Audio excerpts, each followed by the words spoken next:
야담 능소화를 찾아주셔서 감사합니다. 구독, 좋아요, 알림 설정 꼭 눌러주세요. 아주 먼 옛날 조정은 썩어 있고 양반과 관리들의 탐욕이 도를 넘을 때였습니다.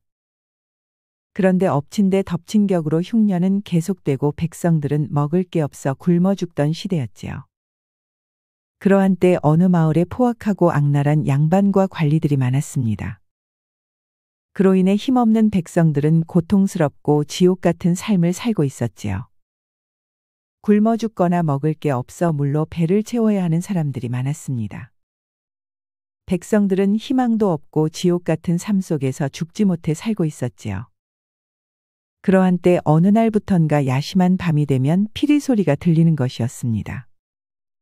피리 소리가 어찌나 구슬픈지 마을 사람들은 피리 소리를 들으며 눈물을 흘리곤 하였지요. 피리 소리는 마을 사람들의 아픈 가슴과 애환을 어루만져 주었습니다.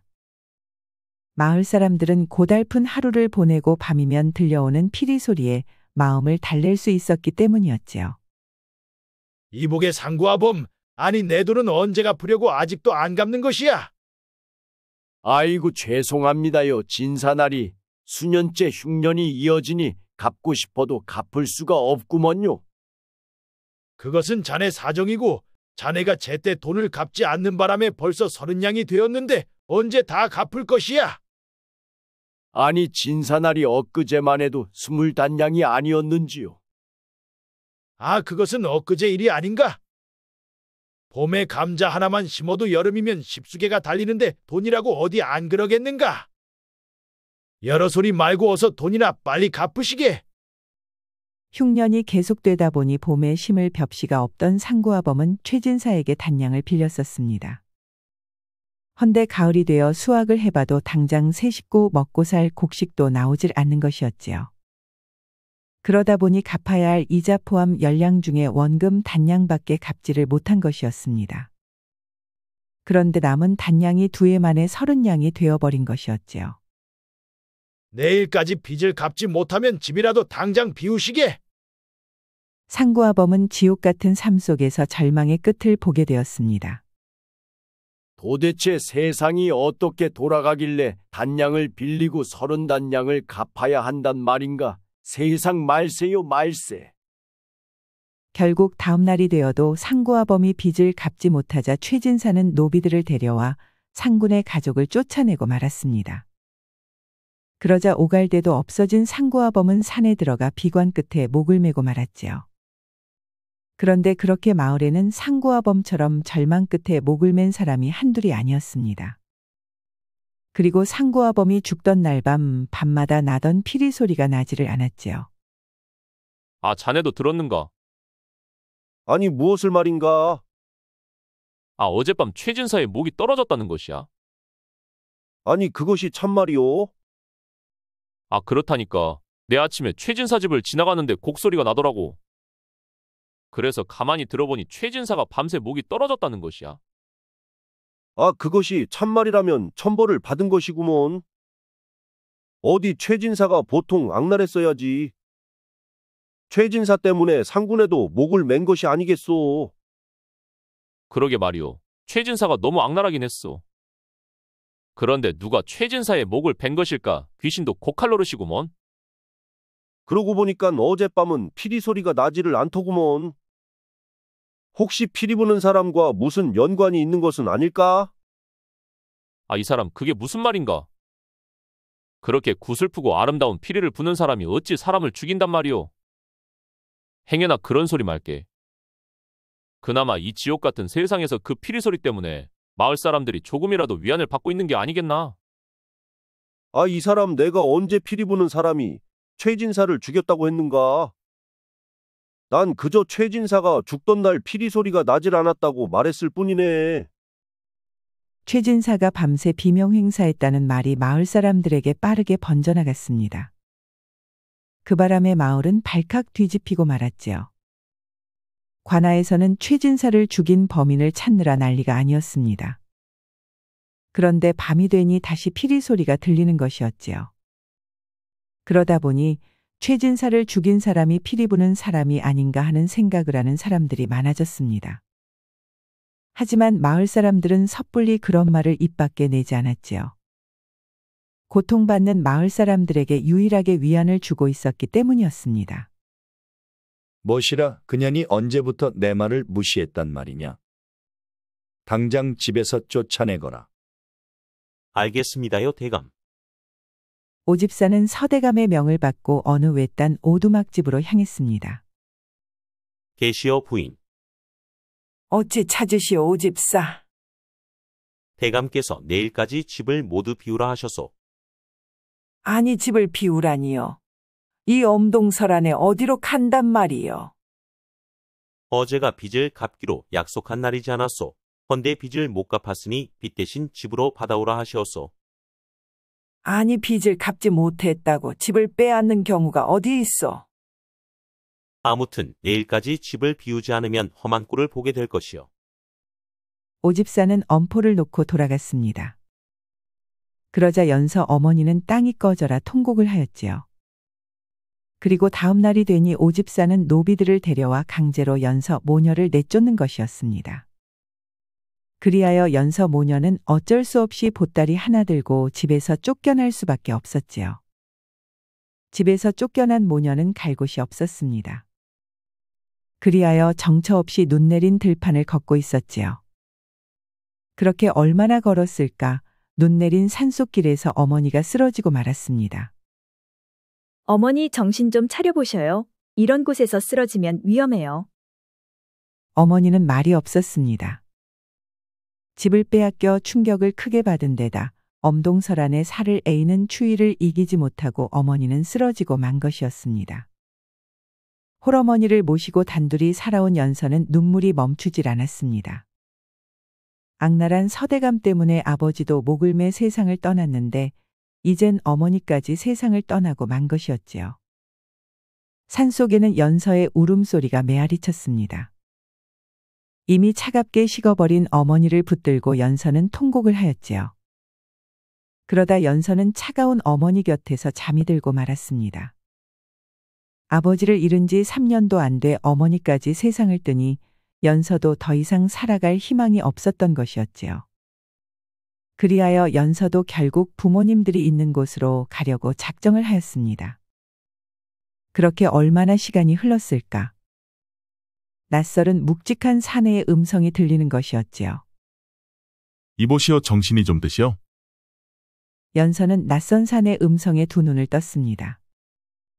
이곳은 어디인가요? 이곳은 산속 오두막집이요. 저의 어머님은 어떻게 되었나요? 양지 바른 곳에 잘 모셨소. 연서의 두 눈엔 눈물이 흘렀습니다.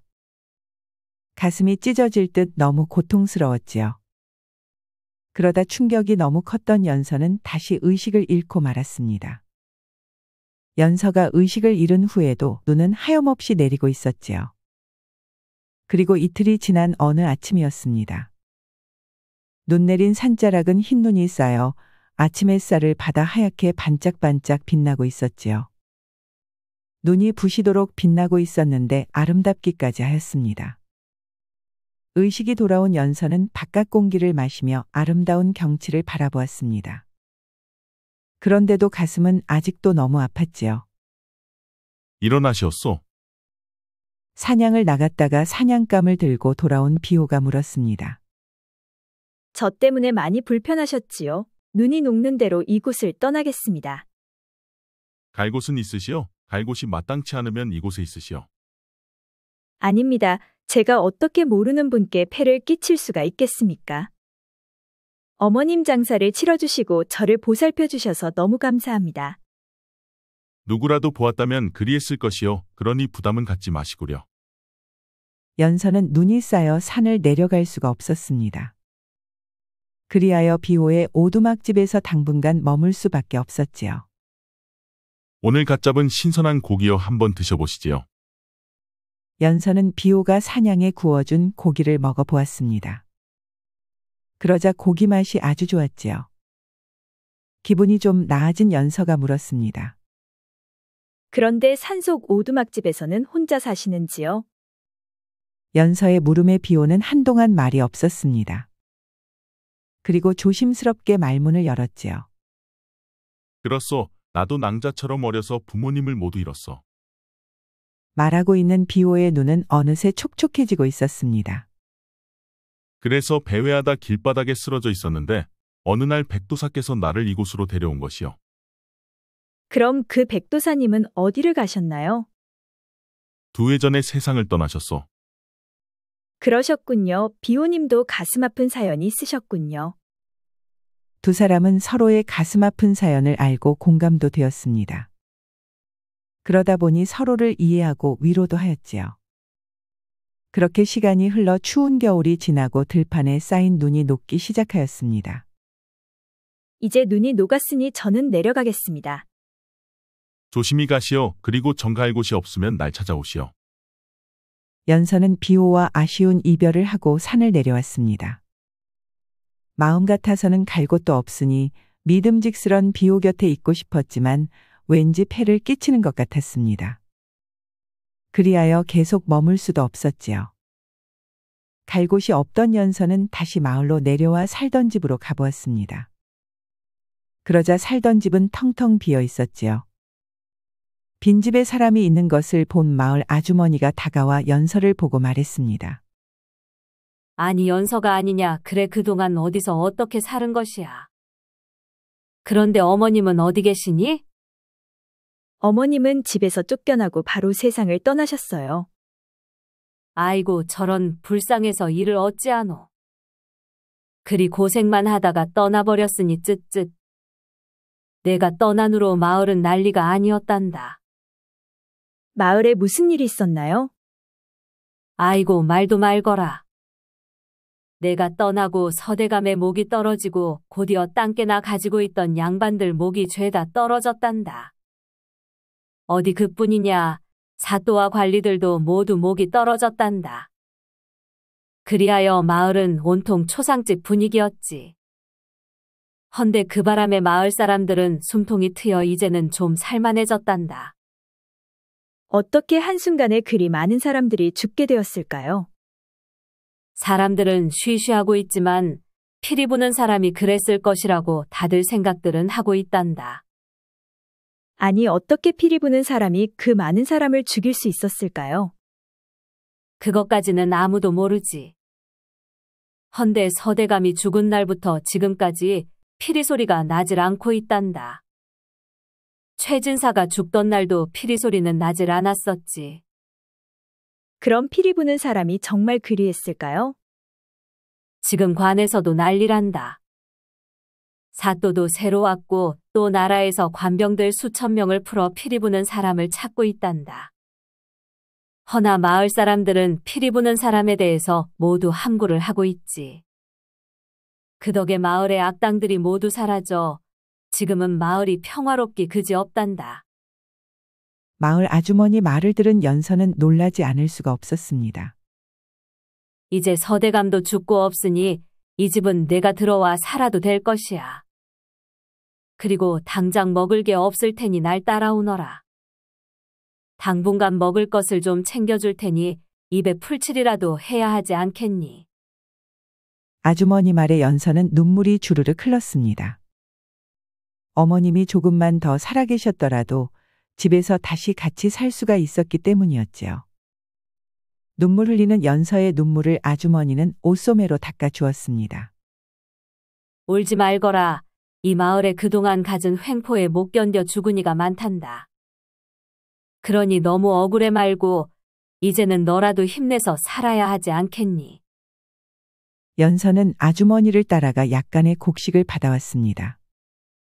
그리고 어머니 없는 집에 불을 넣고 밥을 지었지요. 홀로 쓸쓸하게 밥을 먹는 연서의 눈에는 또 눈물이 흐르고 있었습니다. 그렇게 눈물 섞인 저녁밥을 먹은 연서는 잠자리에 누웠지요. 그리고 잠을 청하려는데 갑자기 비호가 생각났습니다. 오두막집에서 자신을 데려다 보살펴준 비호가 아른거리는 것이었지요. 그렇게 한참 비호 생각을 하다가 잠이 들려고 하였는데 연서는 깜짝 놀라 벌떡 일어나고 말았습니다. 비호가 사냥 나가고 오두막집에 없을 때 무심코 보았던 것이 피리 같았기 때문이었지요. 기억이 뚜렷하진 않았지만 어렴풋이 피리를 보았던 기억이 생각난 것이었습니다. 연서는 잠을 한숨도 자지 못하고 뜬 눈으로 나를 꼬박 샜는데 아침부터 관병들이 들이닥치는 것이었지요. 그리고 온 집안을 샅샅이 뒤지는 것이었습니다. 이곳은 단서가 될 만한 것이 하나도 없습니다요. 그럼 다른 집으로 가보거라. 관병들은 온 마을 집집마다 모두 뒤지는 것이었습니다. 그러자 연서는 겁이 덜컥 나는 것이었지요. 행여나 비호가 잡힐까봐 걱정이 되었습니다. 설상 비호가 피리 부는 사람이었고 또 많은 사람을 죽였다 하더라도 연서는 비호를 감싸고 보호하고 싶었습니다. 사실 피리 부는 사람으로 인해 마을 사람들이 살아갈 수 있는 평화로운 마을이 되었기 때문이었지요. 악랄한 악당들이 모두 사라진 지금 마을은 그 어느 때보다도 평화롭고 살기 좋은 마을이 된 것이었습니다. 그리하여 연서는 관병들이 보이질 않자 산으로 달려가기 시작하였습니다. 비호를 위하여 관병들이 피리 부는 사람을 찾고 있다는 것을 알려주기 위해서였지요. 개 섞어라. 연서가 달려가는 것을 본 관병이 연서를 불러 세우는 것이었습니다. 급하게 어디로 달려가는 것이냐? 그러자 깜짝 놀란 연서는 갑자기 몰아 둘러댈 말이 생각나질 않았지요. 내년은 방금 수색한 집에서 나오질 않았느냐? 헌데 어딜 이렇게 급하게 달려가는 것이냐? 연서는 무척 당황하여 무엇라 말해야 할지 생각이 나질 않았습니다. 내년의 행동이 무척 수상스럽구나. 날 따라오너라. 연서는 관병에게 끌려 관하로 압송되고 말았습니다. 이 처자는 무엇이냐? 우리가 수색하고 나오자 어디론가 급하게 달려가는 것을 보고 붙잡았습니다. 헌데 어딜 급하게 가는지 말을 잊지 못하여 신문하려고 데려왔습니다. 그러느냐? 뭔가 수상쩍긴 하구나. 어서 신문을 시작해보거라. 관아에서는 피리 부는 사람을 찾느라 혈안이 되어 있었습니다. 그러다 보니 조금만 수상해 보여도 잡아다 문초를 하는 것이었지요. 어서 대거라. 내년은 피리 부는 사람을 알고 있으렸다. 관병들은 연서를 형틀 의자에 묻고 신문을 시작하였습니다. 모로 나는 아는 게 하나도 없소이다. 그렇다면 우리가 수색한 이후에 어디를 가려고 급하게 달려간 것이냐? 연서는 그 질문에 답을 할 수가 없었습니다. 사실 비호에게 달려가려 했었기 때문이었지요. 아니 인연이 끝까지 바른 말을 하지 않는구나. 어디 내년이 어디까지 버티나 보자꾸나. 관병들은 연서에게 주리를 틀기 시작하였습니다. 그러자 관아에는 연서의 비명이 끊이질 않았지요. 다리가 떨어져 나가는 고통 속에서도 연서는 비호가 있는 곳을 말하지 않았습니다. 연서는 자신이 죽는 한이 있더라도 비호를 보호하고 싶었지요. 비호와 함께한 시간이 얼마 안 되는 짧은 시간이었지만 비호는 연서의 가슴 속에 들어와 있었습니다. 하지만 사랑하는 어머니를 잃은 슬픔에 가려 사랑만은 할 수가 없었지요.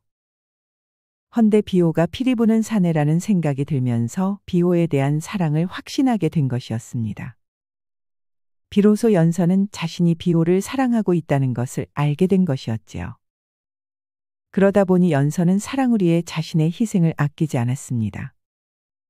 그리고 밤이 되어도 연서의 비명은 멈추질 않았습니다. 피리 부는 사람을 찾아야만 하는 관병들은 밤에도 멈추질 않고 연서를 고신하고 있었지요. 그렇게 밤이 깊어지고 둥근 달이 떠오르자 어디선가 피리 소리가 나는 것이었습니다. 한동안 멈추었던 피리 소리가 고요한 정막을 깨고 온 마을에 울려 퍼지고 있었지요.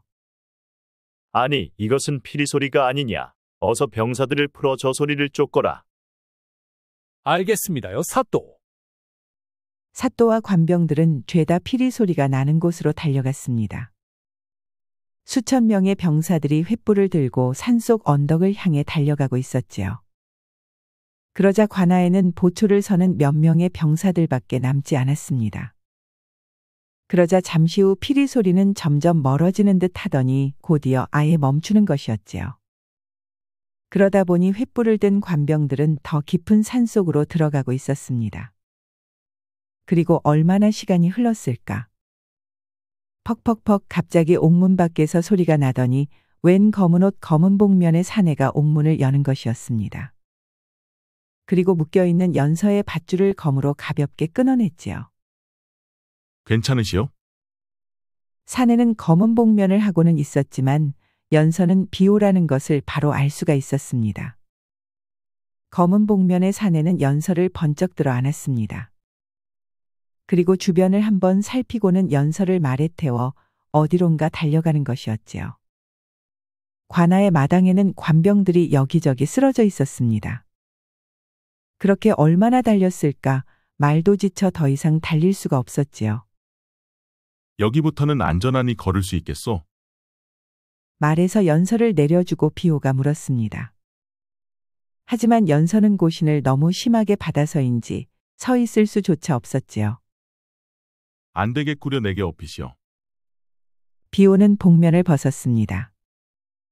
그리고 연서를 업고 어느 산등선이를 넘어갔지요. 그리고 어느 작은 암자로 들어갔습니다. 이곳은 안전하니 마음 편히 있으시구려. 이곳은 어디인가요? 이곳은 오래된 암자요. 아무도 살지 않는 암자라 아는 이가 별로 없소. 비호는 연서를 비어있는 암자에 내려주고 다친 다리를 치료해 주었습니다. 그렇게 며칠이 지나니 연서는 조금씩 걸을 수가 있게 되었지요. 궁금한 게 있어요. 언젠가는 물어올 것이라 생각했소. 그래 궁금한 것을 물어보시오. 혹시 피리 부는 사람이 비호님이었나요? 비호는 잠시 말을 멈추고 하늘을 보았습니다. 하늘에는 뭉게구름이 두둥실 떠가고 있었지요. 맞소, 내가 피리 부는 사람이요. 그럼 서대감을 죽인 사람이 비호님인가요? 비호는 다시 한번 하늘을 보았습니다. 그러자 두둥실 떠가던 구름이 어느새 저만치 가 있는 것이었지요. 그것도 맞소. 그럼 비호님은 서대감과 무슨 사연이 있었나요? 비호는 크게 한숨을 쉬고 말을 이어갔습니다. 실은 내가 이 마을에 왔을 때 서대감에게 시달리는 어머님을 보았소. 그리고 울고 있는 연선왕자도 보았지요. 그런데 그때 울고 있는 연선왕자에게서 연민을 느꼈소. 그리고 그 연민이 어느새 내 가슴을 설레게 하는 걸 알게 되었소. 그래서 나는 연선왕자를 사랑하게 되었지요. 말을 마친 비호는 다시 먼 하늘을 바라보았습니다.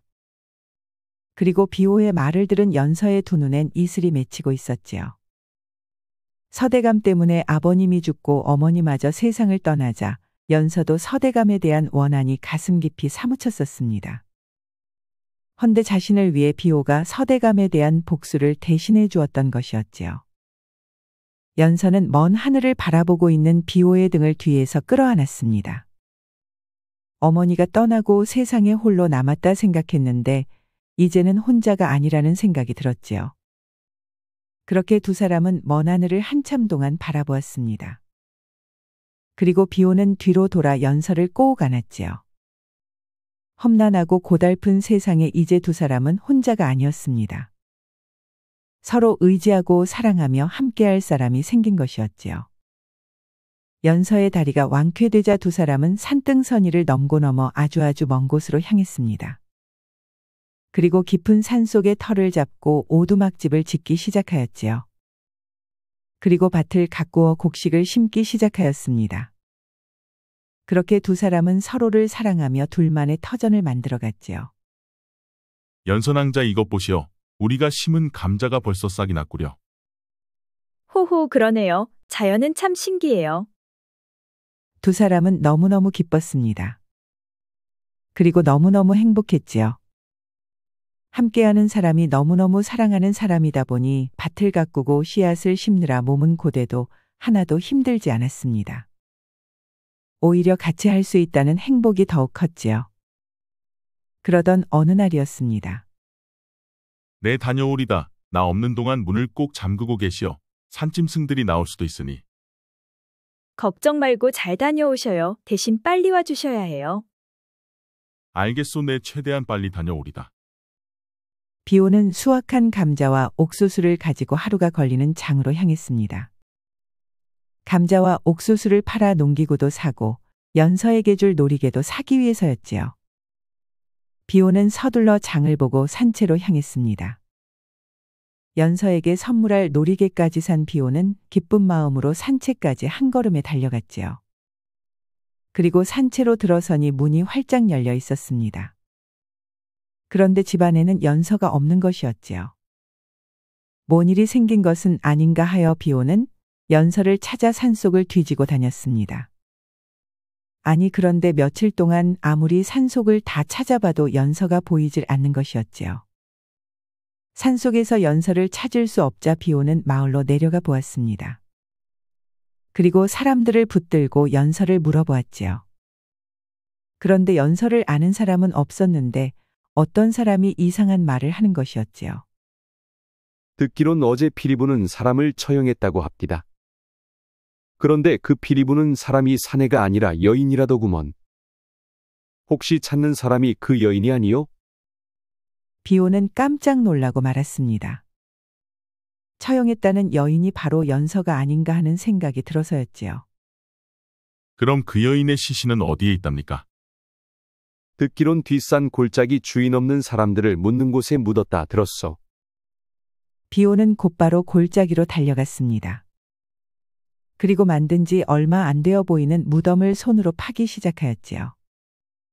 흙이 술술 잘 파지는 것으로 보아 무덤은 최근에 만들어진 게 확실하였습니다. 그렇게 얼마나 파들어갔을까 나무로 만든 관뚜껑이 나오는 것이었지요. 비오는 얼른 관뚜껑을 열어보았습니다. 그러자 그 속에는 연서가 들어있는 것이었지요. 비오는 연서를 붙들고 소리쳐 울었습니다. 비오의 울음소리는 온 산에 메아리치고 있었지요. 비오는 한참 동안을 울었습니다. 목이 쉬어 목소리가 더 이상 나오지도 않았지요. 비오는 울면서 연서를 업었습니다. 그리고 오두막집으로 향했지요. 오두막집에 도착한 비오는 양지 바른 곳을 파고 죽은 연서를 묻어주었습니다. 그리고 밤이 되어 비오는 검은 옷으로 갈아입었지요.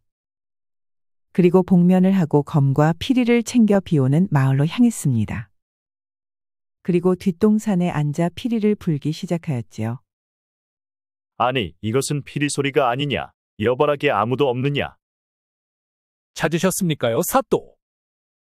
아니, 피리 부는 사람을 잡아 처형을 하지 않았느냐? 그런데 어찌 또 잠잠하던 피리 소리가 난단 말이냐? 그러게 말입니다. 분명 피리를 가지고 있는 것을 보고 잡아들여 교수형을 했는데 피리 소리가 난다는 게 귀신이 고칼로르시옵니다. 교수형을 한 여인이 피리를 가지고 있었던 게 분명하더냐? 그렇지요, 사또. 분명 관병들을 데리고 산속을 수색하던 중 피리 소리가 나서 산채로 가보니 그 여인이 피리를 가지고 있었던 게 분명합니다요. 저뿐만 아니라 같이 간 관병들이 모두 보았구먼요. 그렇다면 피리 부는 사람이 또 있다는 말이냐? 사또와 관병들은 귀신이 고칼로르시였습니다. 피리 부는 사람 하나 잡지 못한다고 윗사람들한테 욕만 먹다가 용케 피리 부는 사람을 잡아서 사건을 종결하나 했더니 피리 부는 사람이 또 나타난 것이었지요.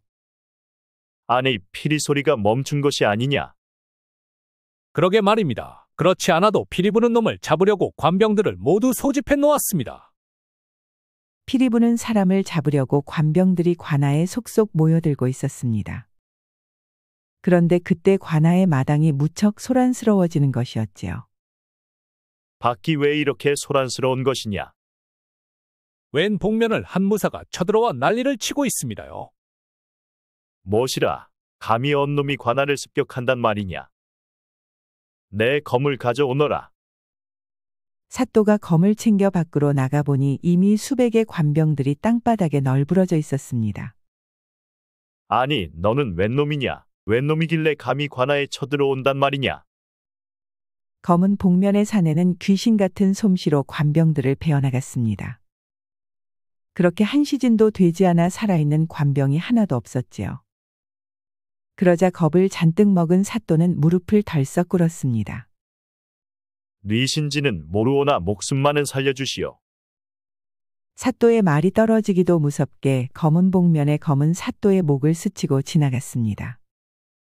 그러자 사또의 목이 떨어져 나가는 것이었지요. 하나도 남김없이 관병을 쓰러뜨린 복면의 사내는 유유히 관할을 벗어났습니다. 그리고 연서가 묻혀있는 무덤으로 향했지요. 무덤에 도착한 복면의 사내는 눈물을 흘렸습니다. 밤새도록 무덤 앞에 앉아 흐느껴 울었지요. 부디 좋은 곳으로 가시어 당신을 영원히 잊지 않겠습니다. 날이 밝자 비오는 복면을 벗고 평민복장으로 갈아입었습니다. 그리고 정처 없이 떠돌기 시작하였지요. 비오는 전국을 돌며 악랄한 양반과 관리들을 계속 심판하였습니다. 부모님의 억울한 죽음을 비오는 두 눈으로 똑똑히 보았기 때문이었지요. 어느덧 비오는 중년을 넘어 노년이 되었습니다. 하지만 부패한 관리들과 양반들에 대한 심판을 멈추지 않았지요. 그러던 어느 날 비오는 작은 마을을 지나고 있었습니다. 그런데 거리에는 마을 사람들이 한 명도 없는 것이었지요. 비오는 마을을 지나 산길로 접어들었습니다. 그런데 저 앞에서 산적들이 웬 처녀를 잡아가는 것이었지요. 비오는 산적들 가까이 갔습니다. 아니 너는 웬 놈이냐? 겁도 없이 우리가 무섭지도 않느냐? 산적 두목의 말에 잡혀가는 처녀가 비오를 보았습니다. 그러자 비오는 깜짝 놀라고 말았지요. 죽은 연서와 너무 닮은 것이었습니다. 그러자 차가웠던 비오의 가슴이 갑자기 뜨거워지는 것이었지요. 아니 이놈이 벙어리인가? 어찌 대답이 없느냐? 좋은 말로 할 때 그 처녀를 놓아 죽어라. 아니 이런 겁대가리 없는 놈을 보았나? 여봐라 이놈을 손 좀 봐주거라. 그러자 산적들 서너 명이 비오에게 달려드는 것이었습니다. 그러자 비오는 검을 꺼내는 듯 하더니 어느새 산적들이 모두 쓰러져 있었지요. 아니 이런 놈을 보았나 여봐라. 산적 두목의 말이 끝나기도 전에 비오의 검은 이미 산적 두목의 목을 스치고 지나갔습니다. 그러자 산적 두목의 목이 떨어지는 것이었지요. 그러자 남은 산적들은 걸음아 나 살려라 달아나는 것이었습니다. 그리고 처녀만 홀로 남았지요. 어디 다친 곳은 없어? 없습니다. 저를 구해주셔서 감사드립니다. 그럼 몸 조심하시구려. 비오는 가던 길을 계속 걸었습니다. 그런데 처녀가 계속 따라오는 것이었지요. 왜 날 따라오는 게요? 저는 갈 곳이 없습니다. 부모님은 안 계시오? 저희 부모님은 모두 돌아가셨습니다. 산적들 때문에 어머님이 돌아가시고 아버님은 어머님을 구하려다 돌아가셨지요. 비오는 마을거리에 왜 사람들이 한 명도 없었는지 알 것 같았습니다. 그리고 부모님을 잃고 불쌍하게 된 처녀를 나몰라라 할 수도 없었지요. 그리하여 비오는 어쩔 수 없이 처녀를 데리고 길을 떠났습니다. 그리고 깊은 산속 오두막집으로 향했지요. 당분간은 이곳에 머무시오. 하지만 언제까지 있을 수는 없으니 때가 되면 떠나시구려. 고맙습니다. 그런데 이름이 무엇입니까요? 나는 비오라 하오. 비오를 바라보는 처녀의 눈빛은 왠지 예사롭지가 않았습니다.